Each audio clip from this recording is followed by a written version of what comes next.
Boxing റിംഗിൽ താരങ്ങൾ പുല്ലുകളെ പോലെ പോരാടിയപ്പോൾ അത് കൊച്ചിയിലെ പ്രൊഫഷണൽ ബോക്സിംഗ് പ്രേമികൾക്ക് ആഘോഷരാവായി മാറി.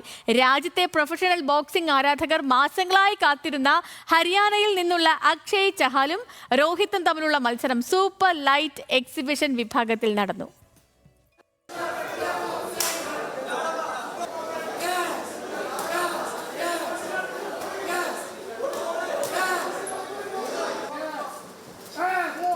കേരള ബോക്സിംഗ് കൗൺസിലിന്റെ ആഭിമുഖ്യത്തിൽ WBC കെയർ വേൾഡ് ചാമ്പ്യനും ടൈറ്റിൽ ബോക്സിംഗ് ക്ലബ്ബ് ഉടമയുമായ KS വിനോദിന്റെ നേതൃത്വത്തിലാണ് ബോക്സിംഗ് മത്സരം സംഘടിപ്പിച്ചത്.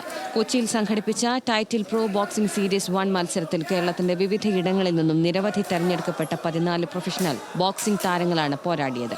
വിജയികളായ താരങ്ങൾക്ക് ഇന്ത്യയിൽ നടക്കുന്ന ഇന്ത്യൻ ബോക്സിംഗ് കൗൺസിലിന്റെ മത്സരത്തിലും അവിടെ നിന്ന് യോഗ്യത നേടുന്നവർക്ക് വിദേശത്ത് നടക്കുന്ന വേൾഡ് ബോക്സിംഗ് കൗൺസിൽ ബോക്സിംഗ് ഇവന്റിലും പങ്കെടുക്കാൻ സാധിക്കും.